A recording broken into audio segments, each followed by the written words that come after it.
Hari ini saya berikan tema dari mana datang pertolonganku. Saya akan ambil dari Mazmur 121 ayat 1 sampai dengan ayat yang ke-6. Firman Tuhan berkata, nyanyian ziarah. Aku melayangkan mataku ke gunung-gunung. Dari manakah akan datang pertolonganku? Pertolonganku ialah dari Tuhan yang menjadikan langit dan bumi. Ia takkan membiarkan kakimu goyah, penjagamu tidak akan terlelap. Sesungguhnya tidak terletak dan tidak tertidur penjaga Israel.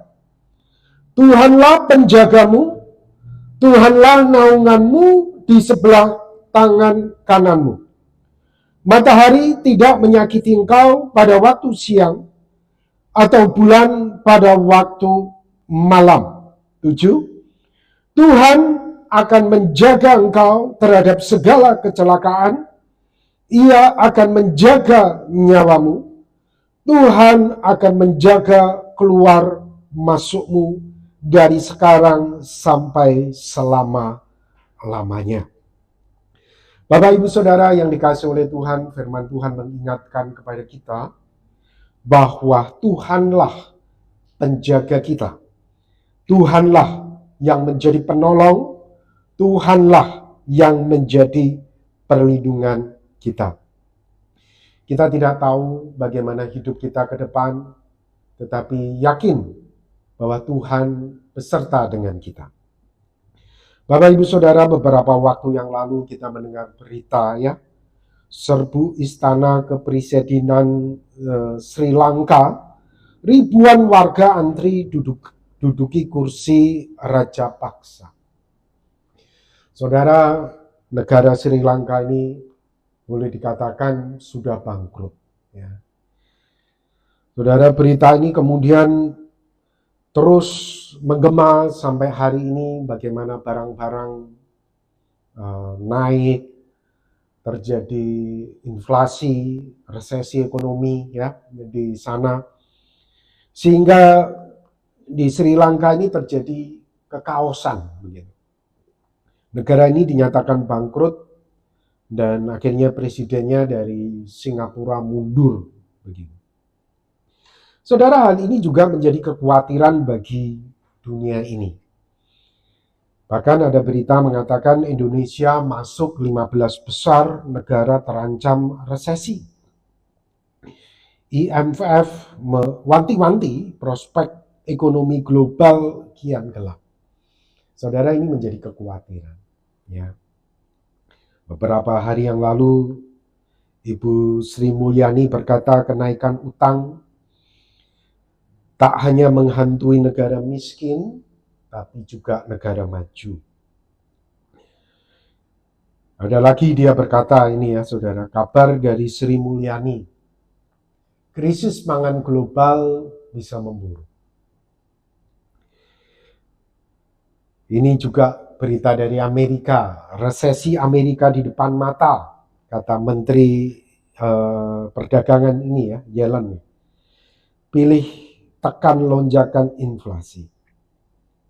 Saudara, ini hal yang nyata dan ada. Ketika saya membaca berita-berita seperti ini ya saudara, inflasi yang kuat dorong bank-bank sentral naikkan suku bunga. Saya itu jadi ingat dengan peristiwa sebelum COVID ini terjadi. Waktu itu di Wuhan, Cina terjadi COVID ya. Dan saya ingat bagaimana saya berkhotbah, kemudian saya bisa membuat tentang lelucon berkaitan, sewaktu itu saya naik pesawat ya, dari Pangkal Pinang ini ke Jakarta. Nah, waktu itu COVID hanya di Wuhan saja. Saya hanya, waktu itu saya, istri saya berkata, pakai masker.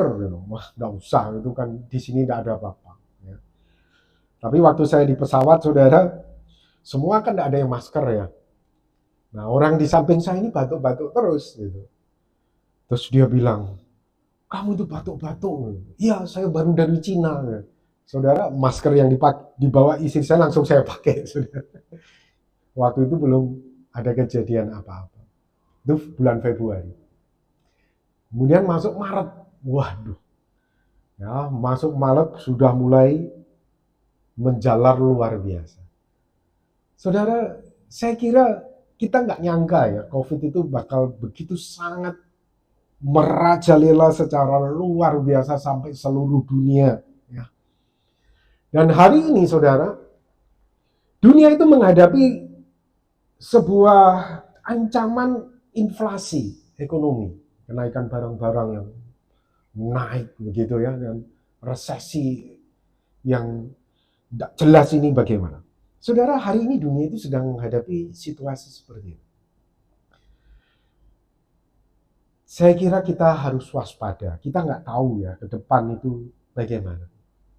Tapi sekali lagi firman Tuhan mengingatkan kepada kita, penolong kita adalah Tuhan.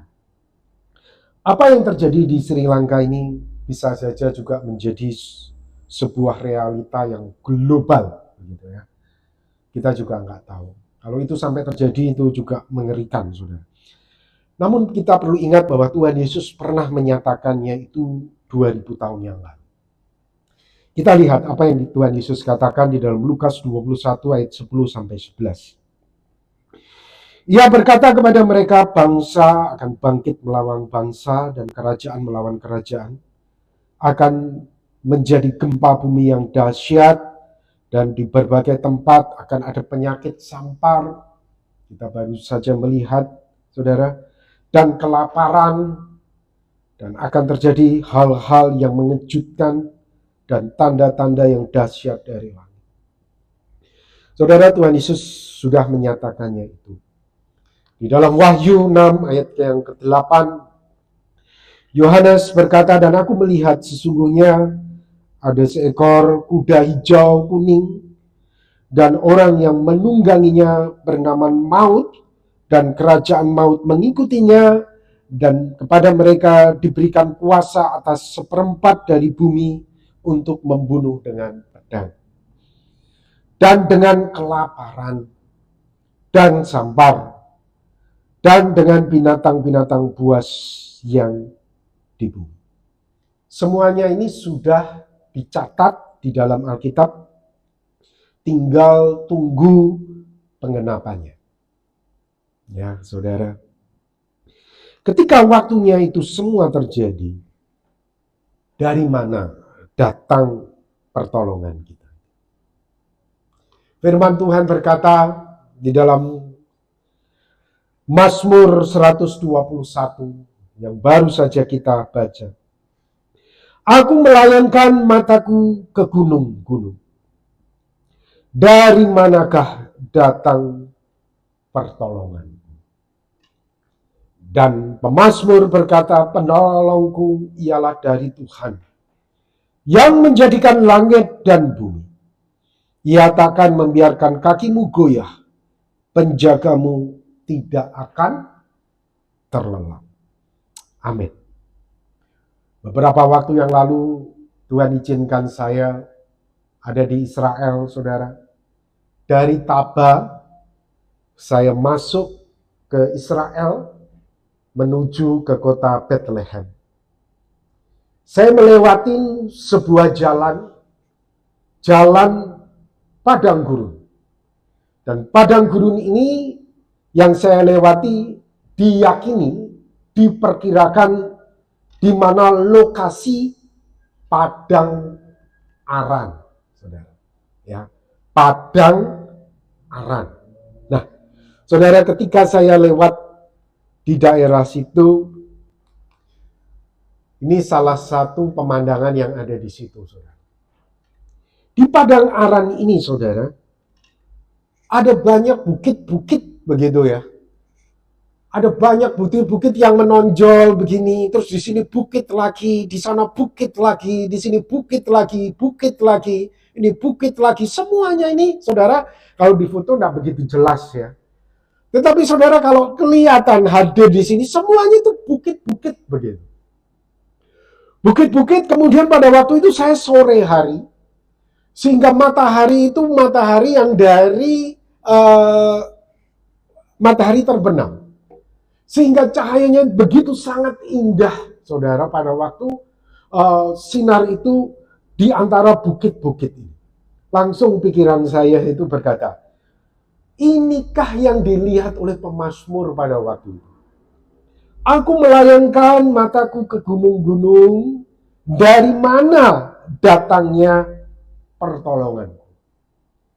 Dan saya juga melihat betapa indahnya sinar dari matahari yang terbenam ini. Dan ini juga dicatat di dalam kitab Ulangan, saudara. Ya. Musa menulisnya seperti ini. Ulangan 33 ayat 2. Berkatalah ia, Tuhan datang dari Sinai dan terbit kepada mereka dari Sair. Ia tampak bersinar dari pegunungan Paran. Ya. Jadi saudara, bagus saudara. Sinar cahayanya. Jadi saya ingat dengan nats-nats ini. Ini mungkin yang dilihat oleh pemazmur. Ini mungkin yang dilihat oleh Musa.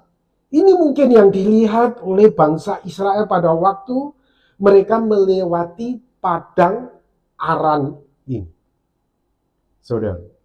Nah, saudara, memang Alkitab tidak menulis siapakah penulis dari Mazmur 121 ini.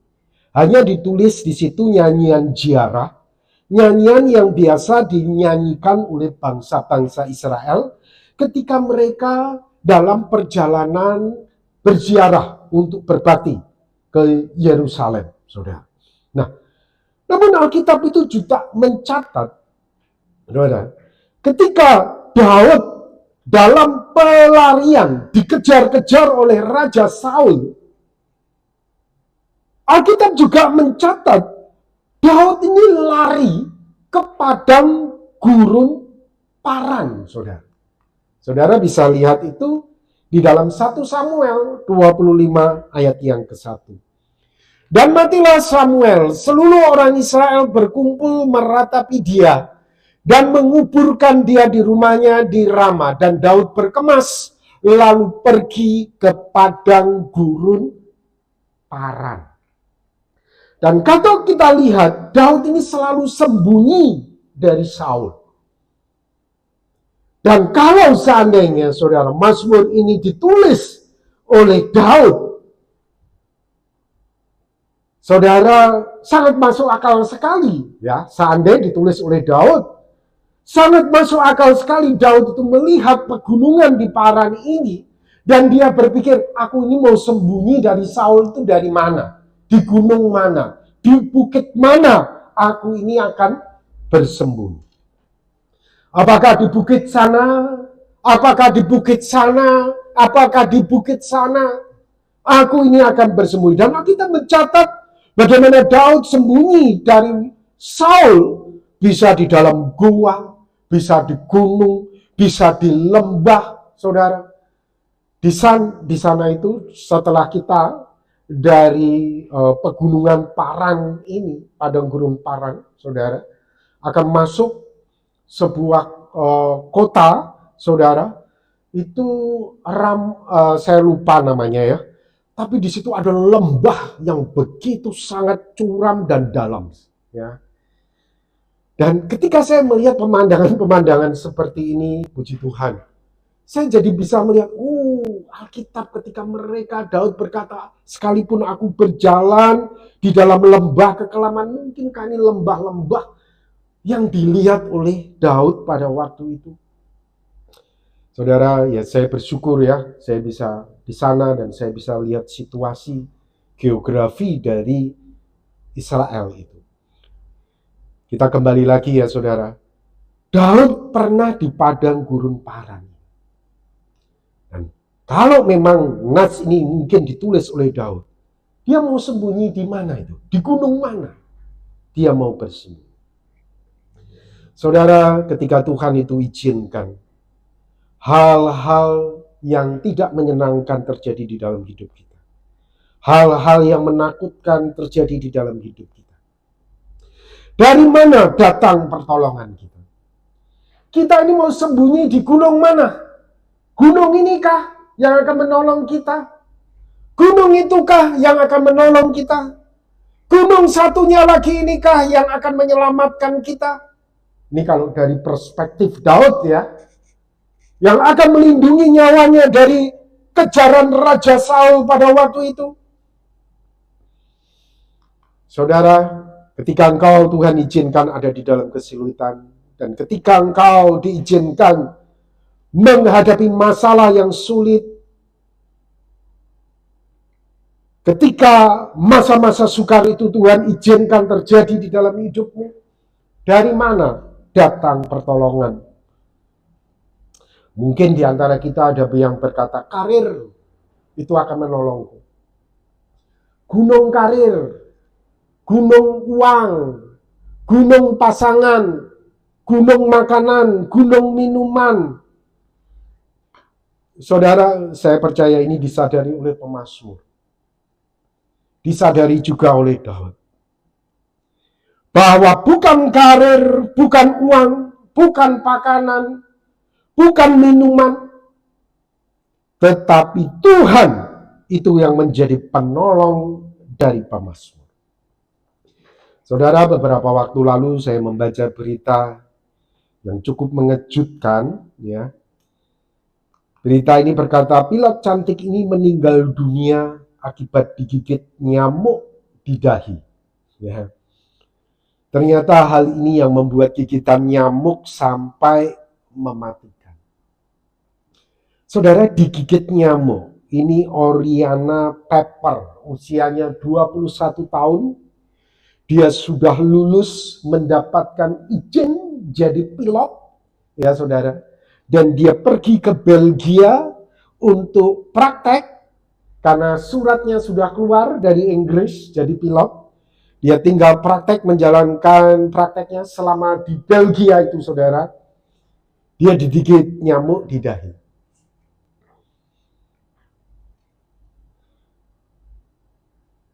Pacarnya tidak nyangka, hanya gara-gara nyamuk. Dia pikirkan biasa digigit nyamuk.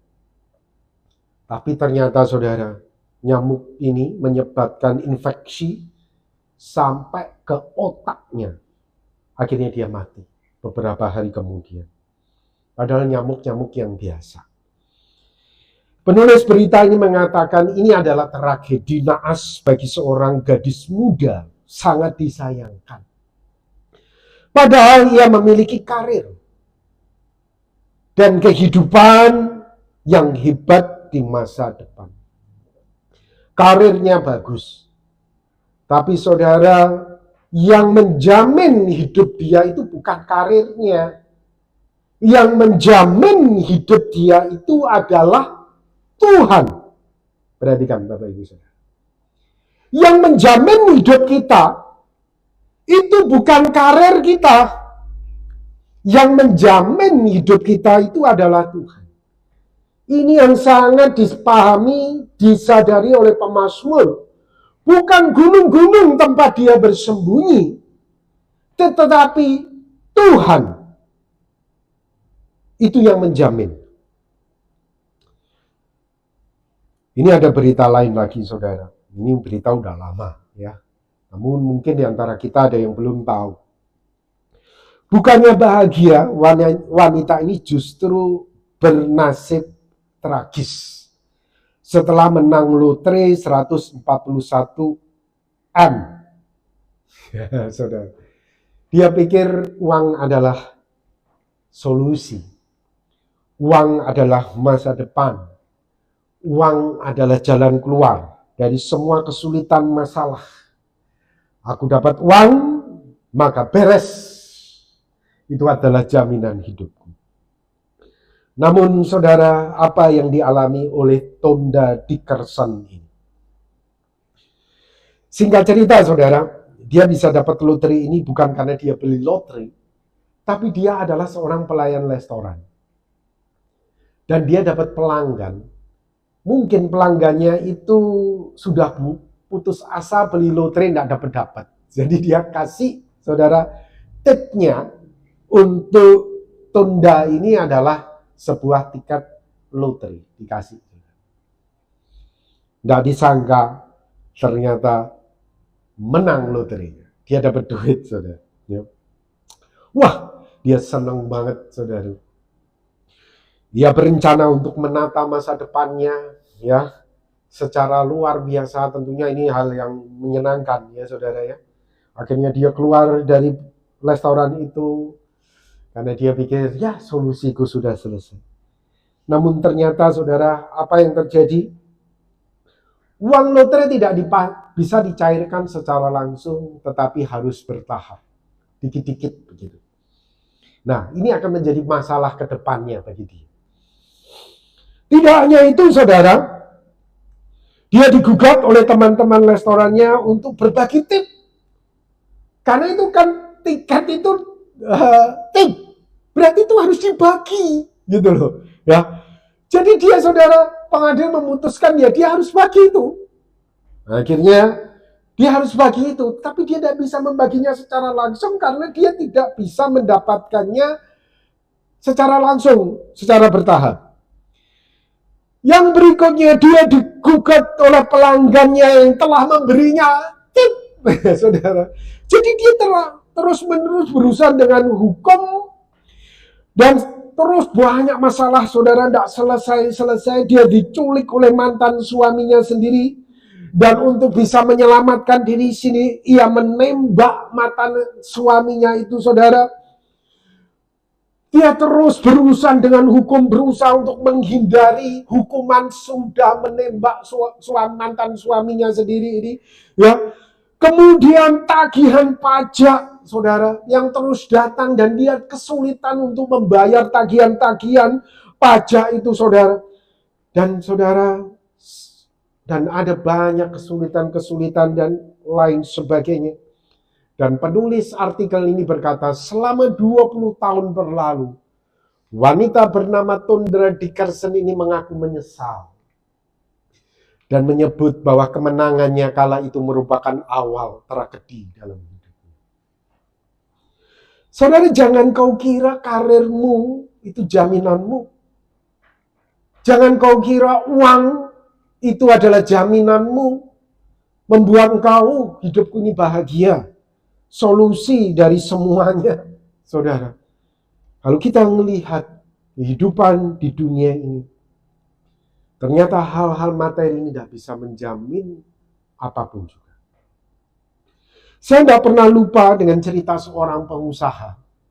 Seorang pengusaha yang kaya dan sukses, saudara. Dia berkata kepada temannya yang juga seorang pengusaha, aku ini sudah bekerja dan aku ini memiliki banyak hal. Namun lihat, apa yang sudah kucapai selama ini? Semua sia-sia. Aku katakan sia-sia, kenapa? Sekarang aku tidak boleh makan ini, makan itu. Aku nggak bisa berbuat ini. Aku tidak bisa. Tuhan izinkan ada sakit. Sehingga dia sendiri tidak bisa menikmati harta yang dia punyai. Dan ketika saya mendengar ini, saudara, ini mengingatkan saya bahwa sesungguhnya harta itu tidak bisa menjadi jaminan bahwa hidup kita itu bahagia. Saudara, firman Tuhan hari ini mengingatkan kepada kita. Pertolonganku ialah dari Tuhan. Bukan gunung karir, bukan gunung harta, bukan gunung-gunung yang lain. Pertolonganku adalah dari Tuhan yang menjadikan langit dan bumi. Ia takkan membiarkan kakimu goyah, penjagamu tidak akan terlelah. Jaminan hidupmu, kebahagiaanmu itu adalah Tuhan. Mungkin di antara kita ada yang berkata, aku tidak punya karir. Aku tidak punya harta. Aku tidak punya pegangan apapun. Saudara, engkau punya Tuhan. Dan kebahagiaan yang Tuhan berikan kepadamu itu tidak bisa dibeli oleh orang yang punya harta. Kesehatan yang Tuhan berikan kepadamu itu, saudara, gak bisa dibeli oleh orang yang punya harta. Tuhan jaminan hidupmu. Tuhan jaminan hidupmu. Saya pernah mendengar ayah saya berkata kepada saya seperti ini. Jim, ayah saya punya teman, seorang pengusaha perhiasan, saudara. Di sebuah kota, dan saya perhatikan, saya beberapa kali main ke tempatnya, ya, sukses. Namun ayah saya itu berkata seperti ini pada waktu saya kecil. Jim, Papa perhatiin, aku nih teman Papa itu tiap hari itu khawatir terus, ya. Sebelum tutup toko, saudara, karena tokonya itu ada di pusat kota, ya. Sebelum tutup, ayah saya itu melihat temannya ini buka lemarinya satu-satu, ya. Buka kolong tempat tidurnya dilihat, buka kamar mandinya, dia takut ada orang sembunyi di situ. Ini zaman dulu kan. Jadi zaman dulu itu enggak seperti zaman sekarang, saudara. Harta itu lebih. Jadi zaman dulu itu, jadi orangnya itu khawatir, terus hidup tuh penuh kekhawatiran, saudara, ya. Dengan harta yang Tuhan percayakan kepada dia, tetapi selalu cemas, selalu khawatir, begitu. Bagaimana mempertahankan hartanya ini, saudara. Terus saya itu berkata, Papa itu kalau lihat itu kok lebih enakan tukang beca, ya. Hidup itu kok secukupnya untuk hari itu, kemudian siang itu bisa tidur nyenyak, ngorok gitu. Ini papa saya hanya bercanda, ya, saudara, kepada saya. Tapi saya pikir, ya, oh iya ya, saya nangkepnya kok sepertinya ada betulnya juga, ya. Satu sisi Tuhan percayakan harta banyak, tetapi khawatir terus, cemas terus, gelisah terus, nyawanya merasa terancam terus. Ya saudara, mungkin juga kasurnya, ranjangnya harganya 200 juta, tapi tidurnya mungkin cuma 2 jam dalam sehari. Saudara, Tuhan itu yang menjamin. Bukan gunung karir, bukan gunung harta, Tuhan itu yang menjamin. Tuhan itu jaminan kita, saudara.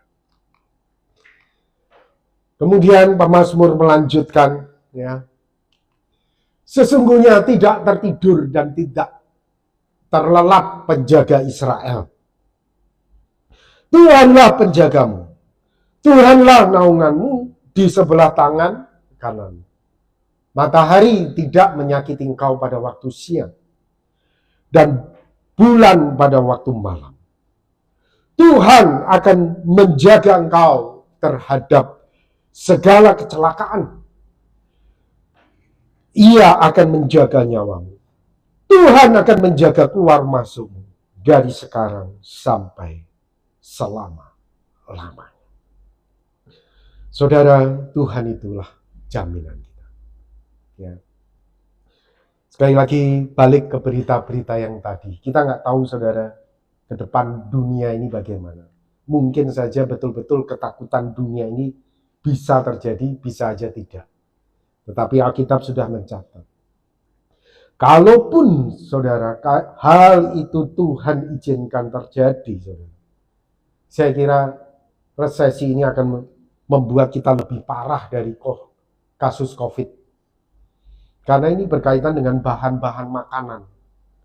Karena ini berkaitan dengan bahan-bahan kebutuhan kita sehari-hari.